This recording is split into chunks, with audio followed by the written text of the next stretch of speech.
지난주 그렇게 두들겨 맞던 삼성전자가 오늘은 24만원을 지켜냈어요. 저는 이게 굉장히 큰 의미가 있다고 봅니다. 반갑습니다, 삼성전자 주주 여러분. 오늘 장은 23만원 부근에서 시작했어요. 장중에 한 번씩 아래로 훅 밀릴 때마다 심장이 철렁하는 순간도 있었지만 그때마다 다시 받쳐 올라왔죠. 그렇게 눌림과 반등을 반복하더니 장 막판엔 24만원을 회복하며 마감했습니다. 흔들리긴 했지만 끝까지 지켜낸 하루였어요. 그런데 저는 이게 굉장히 큰 의미가 있다고 봅니다. 왜냐면요, 요즘 삼성전자 하면 안 좋은 뉴스가 참 많이 보이잖아요. 레버리지 상품에 크게 물려서 힘들어 하시는 분들 얘기가 대표적이죠. 이런 악재가 깔린 분위기에서는 조금만 밀려도 우르르 무너지기 쉽거든요. 그런데도 어제는 23만원, 오늘은 24만원, 이렇게 한 계단씩 올라서면서 버티는 장이 이어지고 있다는 말이에요. 악재가 이렇게 많은데도 안 무너지고 오히려 올라선다는 건 그냥 넘길 일이 아니거든요. 오늘은 이게 왜 그런지를 짚어드리려고 합니다. 왜 장중엔 그렇게 눌렸고 왜 결국 다시 올라와 24만원을 지켰는지, 그리고 이게 앞으로 내 계좌에 무슨 뜻인지까지요. 이걸 아시면 오늘의 그 출렁임이 완전히 다르게 보이실 거예요. 오늘은 크게 두 덩어리로 갈게요. 전반부는 이 악재 속에서 삼성이 왜 안 무너지고 버텼는지, 그 이유를 시장 데이터로 하나씩 뜯어드릴게요. 표면적으로는 그냥 오르내린 하루처럼 보이지만 그 안을 들여다보면 왜 버텼는지가 선명하게 보이거든요. 후반부는 지금 삼성전자 뒤에 대기 중인 호재 5가지를 짚어드릴 겁니다. 이 두 가지를 다 아시면 오늘 버텨낸 이 자리가 오히려 어떤 자리였는지 명확해지실 거예요. 먼저 오늘 장중 눌림부터 볼게요. 왜 하루에도 몇 번씩 아래로 밀렸을까요? 답은 이거예요. 지난 몇 주간 삼성을 짓눌러온 매도 물량이 오늘 장중에 마지막으로 쏟아진 겁니다. 지지난주부터 외국인이 대규모로 팔았고 여기에 아까 말한 레버리지 상품에 물린 분들이 손절로 던진 물량까지 겹쳤잖아요. 그 매도의 끝물이 오늘 장중에 몰린 거예요. 그런데 여기서 중요한 게 있어요. 그렇게 장중에 왕창 쏟아지고 나면 그 뒤로는 더 팔 물량이 줄어들거든요. 팔 사람이 어느 정도 팔고 나면 그 다음부터는 조금만 사려는 힘이 들어와도 주가가 위로 튀어요. 오늘 밀릴 때마다 다시 올라온 게 바로 그 신호였어요. 아래에서 받쳐주는 힘이 있다는 거죠. 과거를 봐도 그래요. 시효의 팔 물량이 소진되는 순간은 대부분 바닥 근처였어요. 오늘이 딱 그 모양이었습니다. 두 번째로 볼 건 외국인과 기관의 움직임이에요. 이게 오늘 반등의 진짜 엔진입니다. 지난 며칠간 삼성을 강하게 팔던 외국인이 오늘은 방향을 틀었어요. 팔던 손이 사는 손으로 바뀐 겁니다. 여기에 기관도 오늘 매수 쪽에 힘을 보탰고요. 장 초반 개인이 받아내던 물량을 갈수록 외국인과 기관이 같이 받기 시작한 거예요. 이게 왜 중요하냐면요, 주가를 크게 움직이는 건 결국 외국인하고 기관 같은 큰 손이에요. 이 큰 손들이 팔 때는 아무리 개인이 받아도 힘에 부치는데 반대로 이들이 사기 시작하면 주가가 위로 방향을 잡거든요. 오늘 그 전환이 장중에 실제로 나온 겁니다. 그래서 오늘 반등은 개인 몇 명이 만든 반짝 반등이 아니에요. 큰 손이 방향을 튼 반등이라 무게가 다른 거예요. 세 번째 데이터는 거래량이에요. 오늘 삼성 거래량이 확 터졌습니다. 지난 며칠 조용하던 거래량이 오늘은 눈에 띄게 늘었어요. 주가가 오르는 날 거래량이 같이 터졌다는 건 그만큼 많은 사람이 이 자리에서 사려고 달려들었다는 뜻이에요. 거래량이 왜 중요한 신호냐면요, 주가가 오르는데 거래량이 없으면 몇 명이 살짝 올린 허약한 상승이라 금방 도로 빠져요. 그런데 오늘처럼 거래량이 크게 실리면서 오르면 여러 주체가 진짜 돈을 넣고 있다는 거라 힘이 있어요. 바닥에서 거래량 터지며 올라오는 모양은 시장에서 반등의 신뢰도가 높은 자리로 봅니다. 네 번째 데이터는 바닥 자리예요. 오늘 장중에 눌렸던 그 아래 자리, 그냥 스쳐 지나간 게 아니에요. 그 근처에서 여러 번 사려는 힘이 확인됐어요. 밀릴 때마다 누군가 받아주는 자리가 생긴 거예요. 이렇게 같은 자리에서 반복해서 매수가 들어오면 그게 지지선이 됩니다. 쉽게 말하면 이 아래로는 안 내려간다는 바닥선이 그어지는 거예요. 그리고 이 바닥선이 만들어지는 순간이 오히려 상승을 준비하는 단계거든요. 바닥이 단단해야 그 위로 올라설 수 있으니까요. 다섯 번째 데이터는 그동안 삼성을 눌러온 기계적인 매물에 관한 거예요. 지지난주 외국인이 크게 판 것, 이게 사실 삼성이 미워서 판 게 아니었어요. 지수를 그대로 따라 사는 대형 펀드들이 있는데 이런 펀드는 한 종목이 너무 커지면 규정상 담을 수 있는 한도가 정해져 있어요. 삼성이 오르니까 그 한도를 넘겨서 규정을 맞추려고 기계적으로 덜어낸 거예요. 오를수록 팔아야 하는 역설인 거죠. 그런데 이 기계적인 매도가 이제 거의 끝나갑니다. 규정 맞추려고 파는 거니까 정해진 양을 다 팔고 나면 멈추거든요. 그 매물이 거치기 시작하면 삼성 반등을 막던 마지막 걸림돌이 사라지는 거예요. 오늘 반등이 나온 것도 그 매물이 얇아진 영향이 커요. 자, 여기까지가 오늘 왜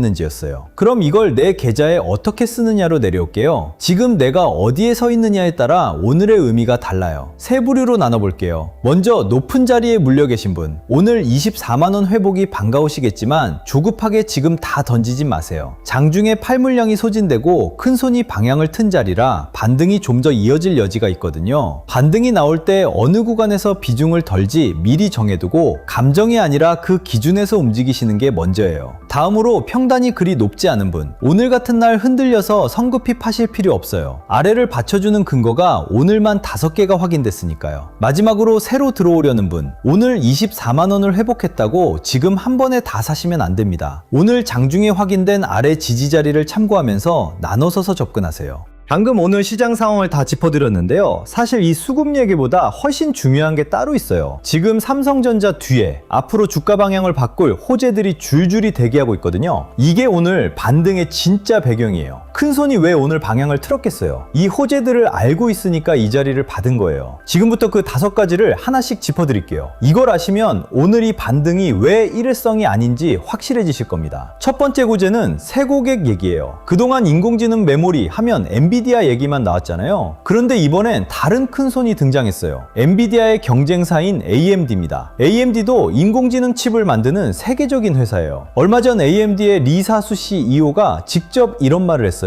삼성전자와 최신 메모리 HBM사 계약이 거의 다 됐다고요. 계약 성사가 눈앞이라는 겁니다. 이게 왜 중요하냐면요. 그동안 삼성은 최신 메모리에서 경쟁사 SK하이닉스한테 밀린다는 소리를 들어왔어요. 그런데 SK하이닉스는 주로 엔비디아에 기대는 반면 삼성은 AMD라는 새 큰손을 따로 뚫은 거예요. 손님을 한 곳이 아니라 여러 곳으로 넓혔다는 뜻이죠. 이게 첫 번째 호재입니다. 두 번째 호재는 실적이에요. 오늘 아침 큰 증권사에서 리포트가 하나 나왔는데 삼성의 3분기 영업이익을 112조 원으로 갔어요. 작년 같은 기간보다 8배가 넘게 늘어난 숫자예요. 그리고 이게 4개 분기 연속으로 사상 최대 기록을 갈아치우는 흐름이라고 봤습니다. 영업이익이라는 게 회사가 장사해서 남긴 돈이잖아요. 그게 사상 최대라는 건 회사가 지금 역대급으로 잘 벌고 있다는 뜻이에요. 왜 이렇게 벌까요? 메모리 값이 오르고 있거든요. 특히 D램에서 이익률이 아주 높게 나오고 있어요. 지금 삼성이 만드는 메모리는 없어서 못 파는 상황이라 값을 올려도 손님이 줄을 서요. 이게 두 번째 호재입니다. 세 번째 호재는 파운드리예요. 파운드리는 다른 회사가 설계한 칩을 대신 만들어주는 위탁 생산 사업이에요. 세계 1등이 대만 TSMC고 삼성이 2등이죠. 그동안 삼성 파운드리는 계속 적자였어요. 그런데 올해 3분기에 2022년 이후 4년 만에 흑자로 돌아설 거라는 전망이 나옵니다. 적자를 내던 사업부가 돈을 벌기 시작하면 그 자체로 회사 전체 이익이 한 계단 올라서거든요. 왜 지금 돌아서느냐? 올해 발목을 잡던 생산 성공률이 크게 올라왔어요. 분량이 줄면서 만들수록 손해보던 구조가 만들수록 남는 구조로 바뀐 겁니다. 이게 세 번째 호재예요. 네 번째 호재는 회사가 주주한테 돈을 돌려주는 얘기예요. 삼성은 올해 3월 주주총회에서 16조 원어치 자기 주식을 사서 없애기로 이미 결정했어요. 그리고 앞으로 1년에 주주한테 돌려주는 돈이 최대 200조 원에 이를 거라는 전망까지 나옵니다. 이게 왜 주가에 힘이 되냐면요. 자기 주식을 사서 없애는 걸 소각이라고 하는데 시장에 도는 주식수가 줄어들면 똑같은 회사를 더 적은 사람이 나눠 갖게 돼요. 자연히 한 주의 값어치가 올라가죠. 여기에 배당까지 늘면 배당 노리고 들어오는 돈이 주가를 아래에서 받쳐줘요. 그동안 삼성은 돈은 잘 버는데 주주한테 인색하다는 말을 들었어요. 그 부분이 확 바뀌고 있는 겁니다. 이게 네 번째 호재예요. 마지막 다섯 번째 호재는 최신 메모리 성적표예요. 삼성이 만드는 6세대 최신 메모리 HBM사, 이게 업계에서 처음으로 매출 10억 달러를 넘겼어요. 우리 돈으로 1조 원이 넘는 금액이에요. 이 최신 메모리로 그만큼 팔았다는 뜻입니다. 이게 왜 의미가 있냐면요. 지금까지 시장은 삼성을 이 분야 후발주자로 봤어요. 경쟁사보다 늦었다고요. 그런데 정작 이 최신 메모리로 업계에서 제일 먼저 1조 원 매출을 찍은 회사가 삼성이에요. 후발주자라는 딱지랑 안 맞는 성적이죠. 게다가 삼성은 올해 2월에 이 메모리를 세계 최초로 양산까지 시작했어요. 이게 다섯 번째 호재입니다. 이 5가지를 한 자리에 모으면 그림이 하나 그려져요. AMD라는 새 큰손을 잡았고 3분기 이익은 사상 최대고 적자 파운드리는 흑자로 돌아서고 주주한테 200조를 돌려주고 최신 메모리는 업계 최초로 1조 매출 매출을 찍었어요. 이 5이 서로 다른 곳에서 나온 얘기인데 하나같이 주가가 오를 방향을 가리키고 있어요. 그러니까 오늘 장중의 그 눌림은 이 호재들과 아무 상관없이 기계적인 매물 때문에 잠깐 밀린 거였어요. 그리고 결국 24만 원을 회복한 건 이 호재들을 아는 큰 손이 이 자리를 받으면서 나온 거고요. 처음에 제가 오늘 24만 원을 지킨 게 큰 의미가 있다고 말씀드렸죠? 바로 이거예요. 레버리지 악재로 그렇게 두들겨 맞는데도 안 무너진 건 이 5개의 호재가 아래를 단단히 받치고 있어서예요. 악재는 이미 시장에 다 알려졌지만 이 호재들은 아직 주가에 안 담겼거든요. 저는 그래서 지금 삼성이 아래보다 위쪽에 무게가 실렸다고 봅니다. 그런데 이런 흐름을 직장 다니시면서 매일 혼자 챙기기란 정말 어렵잖아요. 그래서 여러분이 흔들리지 않으시게 제가 정리해둔 게 있어요. 요즘 매일같이 반복되는 질문이 딱 2가지입니다. 삼성전자 고점에 물려있는데 앞으로 어떻게 해야 하나요? 그리고 삼성전자 다음에는 어디를 봐야 하나요? 이 두 질문에 대한 답을 이번에 자료로 직접 정리했습니다. 첫 번째 자료는 고점에 물리신 분들을 위한 회복 로드맵이에요. 손실보다 힘든 건 방향을 잃는 순간이거든요. 팔아야 하나, 기다려야 하나, 추가 매수인가? 이 고민을 매일 반복하다 보면 결국 시장이 아니라 내 감정에 끌려가게 됩니다. 그리고 감정에 끌려서 정리하면 꼭 최악의 자리에서 던지게 되거든요. 그렇다고 기준 없이 무작정 버티는 것도 답이 아니고요. 그래서 이 자료엔 버티세요, 오를 겁니다 같은 말 대신 판단 기준을 순서대로 담았어요. 반등이 나오면 어느 구간에서 일부 정리를 고민해야 하는지, 추가 매수라면 어떤 조건이 갖춰졌을 때 들어가야 하는지, 반대로 어떤 신호가 나오면 절대 추가 매수하시면 안 되는지까지요. 이걸 미리 그려놓은 분과 매일 가격만 보는 분의 결과는 완전히 달라집니다. 두 번째 자료는 다음 순환매 후보군 리스트입니다. 요즘 시장, 어제는 반도체가 오르고 오늘은 조선, 내일은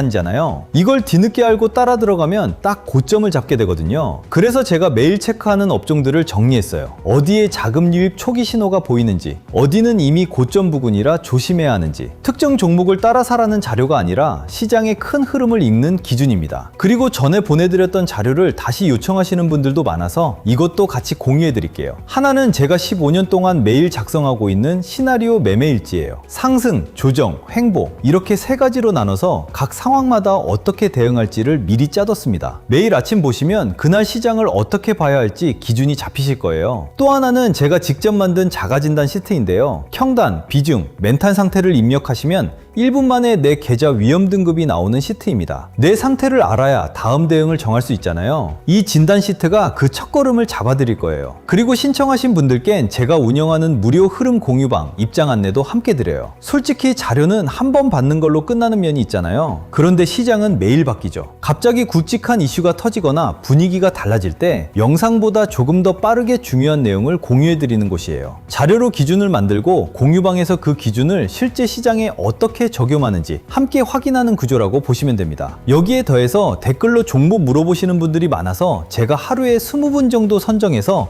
국내는 물론 해외 주식까지 무료로 봐드리는 시간도 가지려고 해요. 여기서 확실하게 말씀드릴게요. 이 자료들은 전부 무료입니다. 유료 상품도 매수 매도 타점을 알려드리는 것도 아니에요. 제가 드리고 싶은 건 시장을 바라보는 기준 하나예요. 그 기준만 서 있어도 작은 변동에 흔들리는 일이 훨씬 줄어들거든요. 저는 구독과 좋아요, 댓글에 구독 완료라는 인사 하나면 충분합니다. 그 응원으로 채널이 크는 거라 서로가 서로를 돕는 구조예요. 받는 방법은 간단합니다. 첫째, 구독과 좋아요. 둘째, 댓글에 구독 완료라고 남겨주세요. 셋째, 설명란이나 고정 댓글에 링크로 들어와 자료를 신청해 주시면 됩니다. 신청 완료하시면 자료와 함께 무료 흐름 공유방 안내도 같이 받아보실 수 있어요. 다만 최근 유료 리딩방에서 제 정보만 빼가 돈을 받고 파는 일이 있다고 합니다. 그래서 업자인지 확인 후에 발송해드리고 있고요. 저는 금전적인 요구를 절대 하지 않으니 사칭 사기에 유의하세요. 지금 물려 계신 분도, 지켜만 보시는 분도, 오늘 막 들어오신 분도 처한 자리는 다 다르시죠? 그래도 결국 확인할 건 내 계좌 하나예요. 매일 쏟아지는 뉴스는 제가 정리해서 아침마다 올려드릴 테니 여러분은 저녁에 종가 한 번만 확인하시면 됩니다. 다음 영상에서는 오늘 말씀드린 AMD 계약이 실제로 어디까지 왔는지 더 깊게 짚어드릴게요. 오늘 하루도 고생 많으셨습니다. 끝까지 시청해주셔서 감사합니다.